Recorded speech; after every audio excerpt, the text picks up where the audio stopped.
আসসালামু আলাইকুম রহমতুল্লাহি ওবরকাতুহু। সম্মানিত দর্শক, বাংলাদেশে ভারতীয় পণ্য বর্জন যে আন্দোলন, এটি হাল আমলে এসে চারিদিকে ছড়িয়ে পড়েছে। একেবারে মানুষের মন এবং মননে পণ্য বর্জন বলতে সত্যিকার অর্থে যা বোঝায়, একেবারে একটি রাজনৈতিক দল যেভাবে মহাত্মা গান্ধী ব্রিটিশ পণ্য বর্জনের আন্দোলন শুরু করেছিলেন, ঠিক ওভাবে এখনো শুরু হয়নি। কিন্তু এটা যে অনাগত দিনে সেই যে মহাত্মা গান্ধীর আন্দোলনের চাইতেও গুরুত্বপূর্ণ আন্দোলন হবে না, এটা বলা যায় না। এর কারণ হলো, যেই সময়টিতে ব্রিটিশ ভারতে ইংরেজদের পণ্য বা বিলেতি পণ্য বর্জনের যে ডাক মহাত্মা গান্ধী দিয়েছিলেন, ঠিক ওই সময়টাতে ব্রিটিশ যে পণ্য, বিলেতি যে পণ্য, এটির সমমানের কন্টেম্পোরারি যে পণ্য, এটি ভারতবর্ষে ছিল না। কিন্তু ধীরে ধীরে ধীরে ধীরে এটি এতটা জনপ্রিয়তা হয়ে পড়ে বা এতটা জনপ্রিয়তা লাভ করে যে ব্রিটিশ সরকারের মসনদ পর্যন্ত কেঁপে ওঠে এবং এটি পরবর্তীতে ইতিহাস হয়ে যায়। এখন আমাদের দেশে ভারত বিরোধী যে মনোভাব, তার সঙ্গে সঙ্গে ভারতের প্রতি ঘৃণা, এবং এটার যথেষ্ট কারণও রয়েছে। ব্রিটিশদের বিরুদ্ধে যেভাবে ভারতীয়দের ঘৃণা ছিল, তার সঙ্গে সঙ্গে কিন্তু আবার শ্রদ্ধা করার মতো ব্রিটিশদের অনেকগুলো কর্মকাণ্ড ছিল। তারা যে সকল আইন দিয়েছেন, কানুন দিয়েছেন, যার উপর ভিত্তি করে এখনো ব্রিটিশ ভারত চলছে।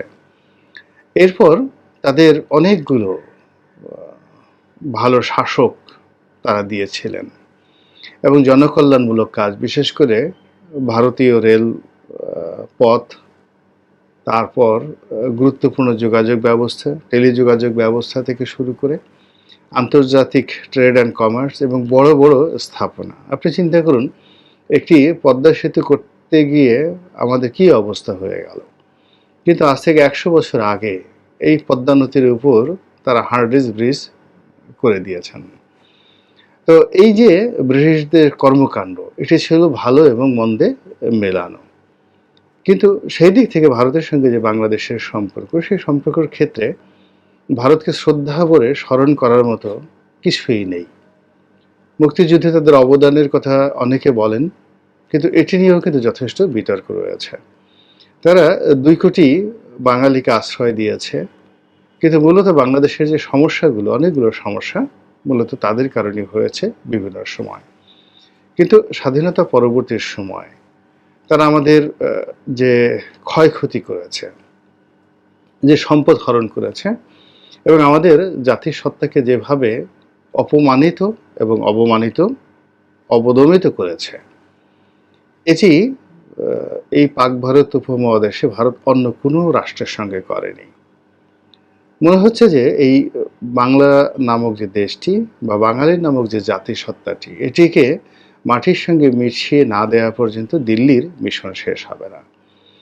ফলে একটি জাতির শিক্ষা, এরপরে একটি জাতির নৈতিক অধঃপতন, তারপর একটি জাতির স্বাস্থ্যের যে অবনতি, স্বাস্থ্যগত অবনতি, একটি জাতির চিন্তাশীলতা বলতে যা বোঝায়, সে পথে বাধা সৃষ্টি করে তার চিন্তাকে ভিন্ন খাতে প্রবাহিত করা, এবং জাতির উপর আবর্জনা, জাতির মাথার উপরে স্থাপন করা আবর্জনার কারখানা, সেটি হলো দুষ্ট রাজনীতিবিদ।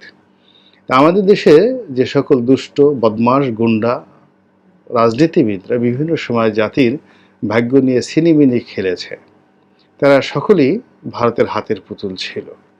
এবং সেটি 111-এর কুশীলব বলেন, কিংবা বিভিন্ন সময়ের সেনা শাসন বলেন, কিংবা 75-এর 15ই আগস্টের হত্যাকাণ্ড বলেন, কিংবা 73-74 সনে জাসদ তৈরি করা থেকে শুরু করে পূর্ব বাংলার সর্বহারা পার্টি এবং আমাদের দেশের বিভিন্ন রকম যে গেরিলা বাহিনী, চোর ডাকাত থেকে শুরু করে শান্তি বাহিনীর নামে যে অশান্তি বাহিনী এবং হাল আমলের যে কুকিচিন বাহিনী, এরকম অসংখ্য কুকর্ম করে করে বাংলাদেশের 18 কোটি মানুষের মধ্যে ভারত রীতিমতো একটা বিষের কারখানা তৈরি করে ফেলেছে।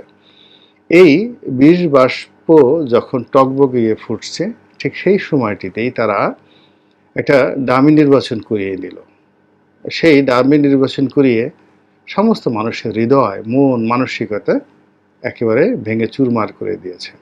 এর ফলে যেটা হলো, মানুষের মধ্যে প্রতিবাদ করার যতটুকু ক্ষমতা রয়েছে, ঘৃণা জানানোর যতটুকু ক্ষমতা তাদের আছে, বর্জন করার কিংবা পরিহার করার যে উদগ্র বাসনা মানুষের মধ্যে থাকে লুকায়িত অবস্থায়, সবগুলো একত্রে এই ভারতের বিরুদ্ধে টগবগিয়ে যখন ফুটছিল, তখন সামাজিক মাধ্যম থেকে বিভিন্ন ব্যক্তি, এবং যিনি এটি শুরু করেছেন জনাব পিনাকি ভট্টাচার্য, তো তার মাধ্যমে এটি শুরু হলো, এবং পরবর্তীতে অন্যান্য যারা সামাজিক মাধ্যমের ইনফ্লুয়েন্সিয়াল ব্যক্তিত্ব রয়েছেন দেশে এবং দেশের বাইরে, এবং একই সঙ্গে বিভিন্ন বুদ্ধিজীবী, রাজনৈতিক ব্যক্তিবর্গ, এমনকি রাজনৈতিক দল, তারা এই ভারতীয় পণ্য বর্জনের যে আহ্বান সামাজিক মাধ্যমে ছিল, এটিকে রাজপথে, পথে, ঘাটে, মাঠে যেভাবে ছড়িয়ে দিয়েছে তার প্রমাণ আমরা এবার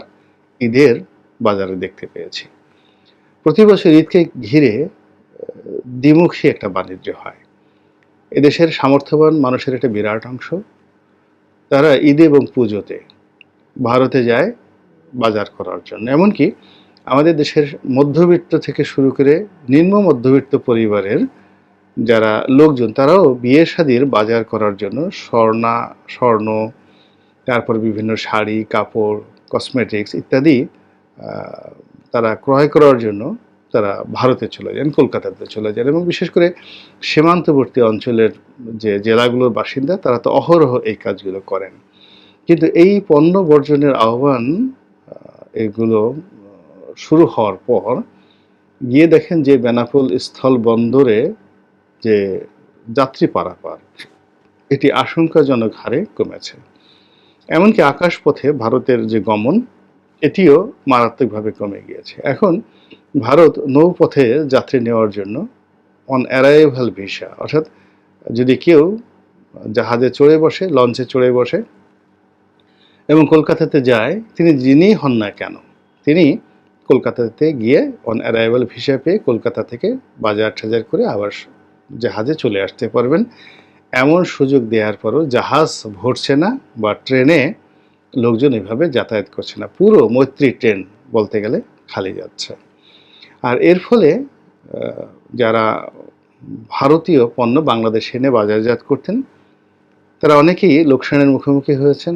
আর বাংলাদেশে যারা রপ্তানি করে বা বাংলাদেশের লোকদের কাছে যারা বিক্রি করে জীবিকা নির্বাহ করতেন, এই বিশাল শ্রেণী ভারতীয় ব্যবসায়ীরা, তারা রীতিমতো অস্বস্তিকর, অস্বাভাবিক একটি অবস্থার মধ্যে পড়েছেন। অনেকে হাহাকার করছেন, অনেকে গালমন্দ করছেন। এর বাইরে যে পর্যটন খাত এবং চিকিৎসা খাত, সেখানেও কিন্তু নিদারুণভাবে বাংলাদেশি লোকের আনাগোনা কমেছে। ফলে পণ্য বর্জন, আমরা বাংলাদেশে প্রথম দিকে যারা হাসাহাসি করেছিলাম যে কয়েকটা নারকেল তেল যদি ভারত থেকে না কেনা হয়, কয়েকটি সাবান যদি ভারত থেকে না কেনা হয়, ভারতের এমন কি হবে, ভারতে পেঁয়াজ আসা কি বন্ধ হয়ে যাবে, ইত্যাদি ইত্যাদি অনেক কিছু। কিন্তু এইবার এই রোজার মাসে যখন পেঁয়াজের চাহিদা খুব একেবারে গগনচুম্বী থাকে, ঠিক সেই সময়টিতে রাষ্ট্রীয় প্রতিষ্ঠান টিসিবি তারা ভারতীয় পেঁয়াজ বলতে গেলে ডিসকাউন্ট দিয়ে একেবারে বাজার মূল্যের চাইতে 10 টাকা কমে তারা বিজ্ঞাপন দিয়েও ট্রাক ভর্তি ভর্তি পেঁয়াজ কিন্তু বিক্রি করতে পারেনি। এমনকি সাধারণ গরিব মানুষ, একেবারে গরিব মানুষ, তারা 10 টাকা বেশি দিয়ে দেশি পেঁয়াজ কিনেছে, কিন্তু ভারতীয় পেঁয়াজ কিনেনি। এইভাবে খবর কিন্তু আমরা দেখেছি যে টিসিবির ট্রাক দাঁড়িয়ে রয়েছে। কিন্তু অন্যান্য সময় আমরা দেখেছি যে টিসিবির ট্রাক যে কোনো স্থানে যে কোনো পণ্য, বিশেষ করে ক্রাইসিসের সময় যখন পেঁয়াজ নিয়ে দাঁড়াতো, সঙ্গে সঙ্গে সেটা খালি হয়ে যেত। কিন্তু এটা এই সময়টাতে হয়নি। এর ফলে ভারতীয় পণ্য বর্জনের যে স্পিরিট, এটি বাড়ছে, পণ্যের তালিকা ক্রমশ বাড়ছে, এবং এই পণ্য ক্রয় বিক্রয় নিয়ে ভারতীয় সমাজ এবং বাংলাদেশে রীতিমতো অস্বস্তি পাল্লা দিয়ে বাড়ছে। এবং এর কিছু নমুনাও লক্ষ্য করা যাচ্ছে। দিল্লির যারা বড় বড় কর্তা রয়েছেন, তারা প্রথমে কথা বলতে চাননি, কিন্তু এখন তারা খোলামেলা এই বিষয় নিয়ে কথাবার্তা বলছেন। দিল্লি যারা থিঙ্ক ট্যাঙ্ক রয়েছেন, কলকাতার যারা থিঙ্ক ট্যাঙ্ক রয়েছেন, তারা এই বিষয়টি কী করে নিষ্পত্তি করা যায় এই বিষয়ে তারা চেষ্টা তদবির করছেন। আর অন্যদিকে যারা ভারতীয় কাস্টমসে চাকরি করছেন তারা অনেকটা ধৈর্য হারিয়ে ফেলেছেন। এমনকি ভারতীয় যে সকল পত্রপত্রিকা তারাও ধৈর্য হারিয়ে ফেলেছেন এবং যাচ্ছে তাই ভাষায় বাঙালিদেরকে গালাগাল করছেন, বাংলাদেশের মানুষদেরকে গালাগাল করছেন, এবং যারা এই আন্দোলন নিয়ে হাকডাক করেছে তাদেরও ১৪ গোষ্ঠী উদ্ধার করার চেষ্টা করছেন। এবং এর ফলে যে সকল অপ্রত্যাশিত ঘটনা ঘটছে, অর্থাৎ যে সকল বাঙালিরা ভারতে যাচ্ছেন তারা বৈষম্যের শিকার হচ্ছেন, অনেকে কাঙ্ক্ষিত ব্যবহার পাচ্ছেন না, অনেকে দুর্ব্যবহারের শিকার হচ্ছেন, এবং বিশেষ করে বিভিন্ন স্থলবন্দরে ইমিগ্রেশন এবং কাস্টমসের যারা কর্তা ব্যক্তি তারা বাংলাদেশি যে সকল পর্যটক বা চিকিৎসার জন্য যারা যাচ্ছেন তারা প্রায়ই এই যারা কাস্টমসের কর্মকর্তা এবং যাকে বলা হয় ইমিগ্রেশনের কর্মকর্তা তাদের সীমাহীন যে দুর্ব্যবহার এবং নাজেহালের শিকার হচ্ছেন। কেউ কেউ অভিযোগ করছেন যে তারা যে সকল পণ্য সামগ্রী ভারত থেকে আনছেন এগুলো নিয়ে কাস্টমস খুবই টানাটানি করছে, এবং কেউ কেউ কথাও বলার চেষ্টা করছেন যে তাদের পণ্য সামগ্রী তারা কেড়ে রেখেছে এবং তাচ্ছিল্য সহকারে তারা বলছে যে তোমাদের দেশে তো ভারতীয় পণ্য বর্জন হচ্ছে, তো আবার এই সকল পণ্য নিয়ে যাচ্ছ কেন?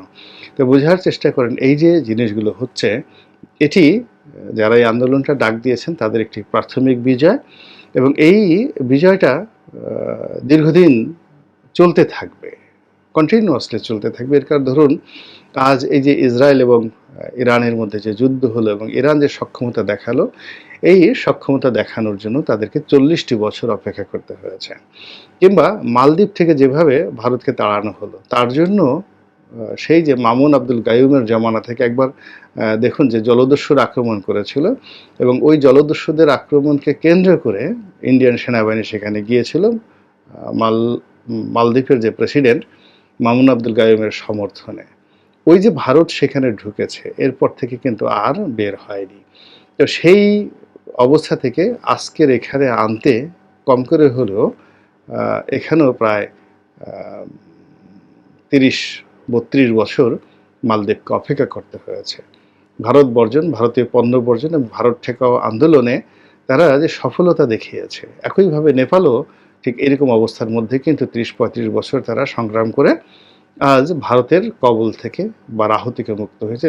শ্রীলঙ্কারও একই অবস্থা। শ্রীলঙ্কা তো আরও রক্তাক্ত ইতিহাস, যাদের একজন প্রেসিডেন্টের জীবন দিতে হয়েছে এই ভারতের কারণে। তো যাই হোক, এখন তারা সেই কেউ ৩০ বছর, কেউ ৩৫ বছর, কেউ ৪০ বছর সংগ্রাম করে দেশ বিদেশে বিভিন্ন কর্তৃত্ববাদী যারা রাষ্ট্র রয়েছে, প্রতিবেশী রয়েছে, তাদের উপর প্রতিশোধ নেয়। এমনকি দেখেন ভিয়েতনাম আমেরিকার বিরুদ্ধে ২০ বছর যুদ্ধ করেছে, কন্টিনিউয়াসলি ২০ বছর তারা যুদ্ধ করে তারপরে তারা কিন্তু জয়লাভ করেছে। তো কাজেই এই যে একটা আন্দোলন শুরু হলো, এটা যে কালকেই পরিপূর্ণতা পাবে বা কালকেই বিজয়ী আমরা হয়ে যাব, নট লাইক দ্যাট। যেটা শুরু হচ্ছে সেটি ধীরে ধীরে এগুচ্ছে, এবং এগোনোর যে গতি এটি অন্যান্য দেশে যেভাবে এগিয়েছে তার সাথে অনেক অনেক বেশি দ্রুততার সাথে এগুচ্ছে, এবং যা কিনা পুরো দিল্লিকে রীতিমতো অস্বস্তিকর অবস্থার মধ্যে ফেলে দিয়েছে। আল্লাহ আমাদের সবাইকে হেদায়েত দান করুন আর হেফাজত করুন। আসসালামু আলাইকুম ওয়া রাহমাতুল্লাহি ওয়া বারাকাতুহু।